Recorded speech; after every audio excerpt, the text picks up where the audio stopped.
오늘 영상 끝까지 보면 진짜 수천만 원 벌 가능성이 보입니다. 요즘 삼성전자 주가 알고 계세요?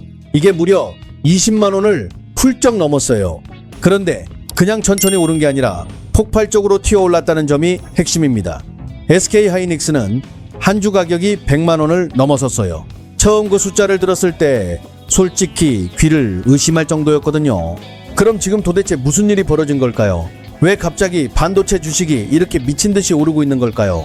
오늘은 이 사건을 처음부터 끝까지 차근차근 풀어드리겠습니다. 솔직히 말씀드리면 삼성전자는 최근 몇 년 동안 조금 힘든 시기를 겪었습니다. 특히 HBM 시장에서요. HBM, 즉 고성능 메모리 분야에서 SK하이닉스에게 선두 자리를 내줬거든요.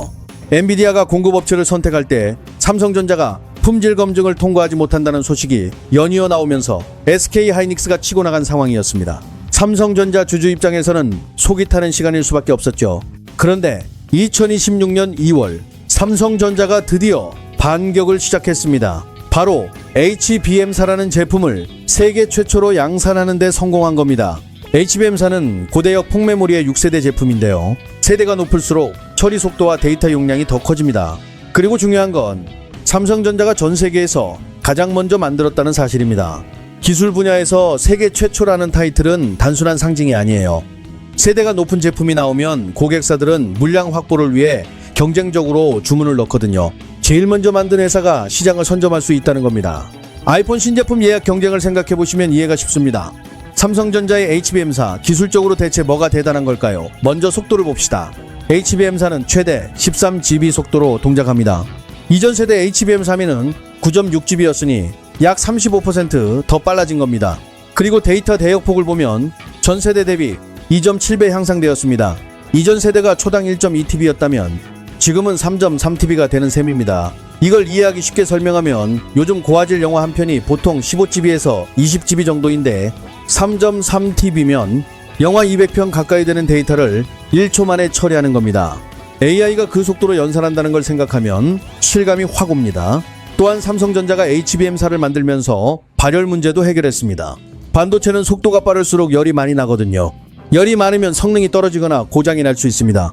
특히 HBM사는 데이터 전송 핀 수가 기존 1204개에서 2408개로 2배가 되었는데 핀이 많으면 열도 더 많이 발생합니다. 삼성전자는 이를 해결하기 위해 전압을 1.1V에서 0.75V로 낮추는 방식을 채택했습니다. 전압을 낮추면 전력 소비가 줄고 열도 적게 발생합니다. 덕분에 HBM사는 전세대 대비 전력 효율이 40% 개선됐습니다. 더 빠르면서 전기도 덜 먹고 열도 덜 난다니 AI 데이터 센터 운영자 입장에서는 매력적인 조건이죠. 이제 더 흥미로운 이야기를 해드릴게요. 삼성전자가 HBM사를 기점으로 새로운 전략을 들고 나왔거든요. 바로 커스텀 HBM입니다. 커스텀이라는 말 익숙하시죠? 맞춤 제작이란 뜻이에요. 삼성전자가 각 고객사의 AI 칩 설계에 맞춰 HBM을 만들어준다는 겁니다. 예를 들어 마이크로소프트는 자사 AI 가속기에 최적화된 HBM이 필요하고 메타는 또 다른 구조의 AI 칩을 씁니다. 기존에는 표준 규격 HBM을 사서 끼우는 방식이었지만 앞으로는 고객이 원하는 대로 설계를 맞춰서 공급하게 되는 거죠. 마치 기성복이 아니라 양복점에서 치수를 재서 맞춤 제작해주는 느낌입니다. 그런데 이 커스텀 HBM을 만들려면 메모리 설계 기술, 초미세 공정 기술, 그리고 반도체 위탁 생산, 즉 파운드리 기술이 동시에 필요합니다. 이 세 가지를 모두 한 회사에서 갖춘 곳은 전 세계에서 삼성전자뿐이에요. SK하이닉스는 메모리는 잘하지만 파운드리는 없고 TSMC는 파운드리는 최강이지만 메모리가 없습니다. 오직 삼성전자만이 원스톱 서비스가 가능한 셈이죠. 2027년부터 이 커스텀 HBM이 본격화될 예정입니다. 그때가 되면 삼성전자의 가치가 지금과 또 다르게 평가될 가능성이 높습니다. 자, 이제 SK하이닉스 이야기를 해볼게요. 몇 년 전만 해도 SK하이닉스는 삼성전자 그림자에 가려있는 느낌이 있었어요. 반도체 하면 먼저 떠오르는 이름이 삼성전자니까요. 그런데 HBM 분야에서 SK하이닉스가 판을 완전히 바꿔버렸습니다. SK하이닉스는 HBM3를 세계 최초로 양산하면서 엔비디아의 핵심 공급업체가 되었거든요. 엔비디아가 만드는 H100, P200 같은 AI 가속기 칩에 들어가는 HBM을 SK하이닉스가 공급합니다. 이 칩들은 전 세계 데이터 센터에서 AI 연산을 처리하는 핵심 장비입니다. 수백만 달러짜리 GPU 서버 안에 들어가는 HBM을 SK하이닉스가 담당하는 거죠. SK 하이닉스 주가가 110만 원을 돌파했다는 소식이 나왔을 때 사람들은 깜짝 놀랐습니다. 한 주 가격이 110만 원이라니 그냥 비싸다는 느낌만 드는 게 아니라 시가총액으로 보면 실감이 확 옵니다. SK 하이닉스 혼자서 시가총액이 800조 원을 넘었거든요. 우리나라 코스피 시장에서 한 회사가 차지하는 비중이 엄청난 거예요. 하지만 SK 하이닉스도 고민이 하나 있었어요. 엔비디아라는 단일 고객사에 지나치게 의존하고 있다는 점입니다. 엔비디아가 잘 되면 SK 하이닉스도 잘 되지만 반대로 엔비디아의 시장 점유율이 줄거나 문제가 생기면 SK 하이닉스도 타격을 받습니다. 그래서 SK 하이닉스는 고객사 다변화 전략에 나섰습니다. 가장 대표적인 사례가 마이크로소프트입니다. 마이크로소프트가 자체 AI 칩을 개발 중인데 이름이 마이아 200이에요. SK 하이닉스가 이 마이아 200에 들어가는 HBM 공급업체로 선정됐습니다. 마이크로소프트는 전 세계에서 가장 큰 데이터 센터 운용사 중 하나거든요. 이 고객을 확보했다는 건 단순히 매출이 늘어난다는 의미가 아니라 삼성전자나 다른 경쟁사가 쉽게 침투할 수 없는 방어막을 만든 셈입니다. 더 놀라운 점은 SK 하이닉스의 2026년 HBM 생산 물량이 이미 전부 예약되었다는 사실입니다. 아직 만들지도 않은 제품을 이미 모두 팔았다는 건데요. 이건 제조업에서는 극히 이례적인 상황입니다. 보통은 제품을 만든 후 고객을 찾지만 지금은 고객들이 먼저 돈을 내고 줄을 서서 기다리고 있습니다. 이런 시장을 공급자 우위 시장이라고 부릅니다. 구매자가 공급자보다 힘이 센 시장이죠. SK 하이닉스는 지금 이 달콤한 위치를 즐기고 있는 겁니다. 잠깐, 이제 HBM이 왜 이렇게 만들기 어려운 제품인지 설명드릴게요. 그래야 왜 가격이 이렇게 비싸고 아무나 만들 수 없는지 이해가 되거든요. HBM은 쉽게 말하면 D램 칩을 여러 층으로 쌓아 올린 구조예요. 마치 햄버거처럼 빵 사이에 패티, 치즈, 야채가 층층이 쌓이듯이 HBM도 반도체 칩을 수직으로 겹쳐서 만듭니다. 그리고 그 층층이 쌓인 칩들을 관통 실리콘 비아, 영어로 TSV라는 미세한 구멍을 뚫어 연결합니다. 이 구멍이 얼마나 작은지 아세요? 인간 머리카락 굵기의 수십 분의 1 수준이에요. 이렇게 작은 구멍을 수천 개씩 뚫어서 연결하는 공정이 얼마나 어려운지 상상이 되시나요? 의료수술에서 가장 정밀한 신경수술보다도 훨씬 정교한 작업입니다. 차세대 제품인 HBM-C는 더 복잡해집니다. 이 제품 하나를 만들려면 일반 D램 5개 분량의 자원과 공정 시간이 필요합니다. 즉 HBM 하나 만드는 동안 일반 메모리는 5개를 만들 수 있는 거죠. 당연히 가격이 비쌀 수밖에 없고 공급도 부족할 수밖에 없습니다. 이런 이유로 HBM 평균 판매 가격은 2027년에 전년 대비 42% 더 오를 것으로 전망됩니다. 이미 비싼데 더 오른다는 얘기입니다. 이제 삼성전자의 또 다른 핵심 사업 파운드리를 이야기할 차례예요. 파운드리가 뭐냐면 남의 설계를 받아 반도체를 대신 만들어주는 사업입니다. 예를 들어 스마트폰에 들어가는 애플 A18 칩이나 퀄컴 스냅드래곤은 설계만 하고 제조는 파운드리 회사에 맡깁니다. 현재 파운드리 시장의 절대 강자는 대만 TSMC입니다. 2026년 1분기에 TSMC는 영업이익률 58%를 기록했어요. 1영원 팔면 580원이 남는 수준인데 거의 소프트웨어 회사 수준의 이익률입니다. 삼성전자는 이 시장에서 TSMC를 따라잡기 위해 달리고 있습니다. 2026년에는 2나노 공정의 수율과 성능 목표를 달성했다고 발표했습니다. 2나노는 회로 선폭이 EN, 즉 2나노미터라는 뜻인데 사람 머리카락 굵기가 대략 0나노미터라는 점을 생각하면 얼마나 미세한 기술인지 감이 옵니다.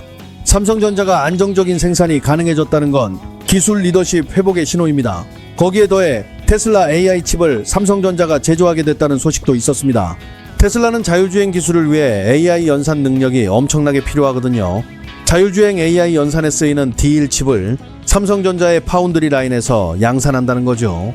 이 계약 하나로 삼성전자 파운드리 부문에는 전 세계적으로 큰 의미가 있습니다. 또한 삼성전자는 퀄컴, 차세대, 스냅드래곤 칩 주문 확보에도 주력하고 있어요. 스냅드래곤은 전 세계 안드로이드 스마트폰 대부분에 들어가는 핵심 부품이기 때문에 삼성전자가 제조하게 되면 파운드리 매출이 폭발적으로 증가할 전망입니다. 2029년에는 1.4나노 공정까지 로드맵을 발표했으며 미국 텍사스주 테일러에 새로운 공장도 짓고 있습니다. 이렇게 삼성전자는 TSMC와의 격차를 점차 좁혀가고 있습니다. 실적 숫자를 보면 2026년 1분기 삼성전자는 매출 13조 원, 영업이익 57조 2억 원을 기록했습니다. 잠깐, 이게 분기 실적이라는 거예요. 대한민국 정부 연간 예산이 600조 원 조금 넘는데 석 달 만에 정부 예산의 거의 10%에 달하는 수익을 벌어들인 겁니다. 역사상 전례 없는 기록이죠. 왜 가능했냐면 AI 서버용 메모리 가격이 단기간에 약 90% 폭등했기 때문입니다. 어제까지 100원에 팔던 걸 오늘 190원에 팔 수 있게 된 셈입니다. 공장 가동률은 그대로인데 가격이 2배 가까이 오르니 이익이 폭발적으로 늘어난 거예요. SK 하이닉스도 1분기 영업이익이 40조 원에 육박하며 두 회사 합산 영업이익이 97조 원에 달했습니다. 석 달 만에 거의 100조 원을 번 셈입니다. 하지만 2027년 전망에는 경계가 필요합니다. KB증권 분석에 따르면 삼성전자는 2027년 영업이익 488조 원을 기록하며 엔비디아 예상 영업이익 485조 원을 넘어설 수 있다고 합니다. 처음 듣기엔 황당하지만 엔비디아가 판매를 늘릴수록 그 안에 들어가는 HBM 수요도 늘어나니 삼성전자와 SK 하이닉스가 함께 성장하는 구조입니다. 그렇지만 반도체 산업에는 사이클이 있습니다. 호황이 오르면 언젠가 불황이 뒤따릅니다. 현재 모든 반도체 기업들이 공장 신설에 투자하고 있어 1, 2년 뒤 공급 과잉이 발생하면 가격과 이익이 내려가고 주가에도 하락 압력이 생길 수 있습니다. 또한 기술적 리스크도 존재합니다.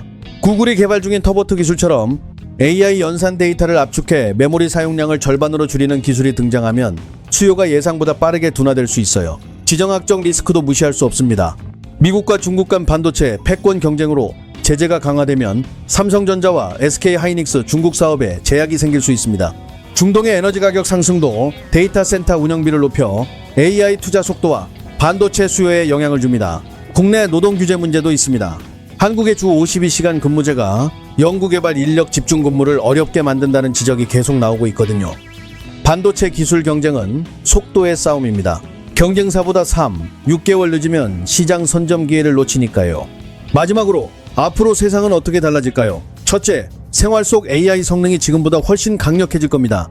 HBM사 같은 고성능 메모리가 보급될수록 AI 처리 능력이 비약적으로 향상됩니다.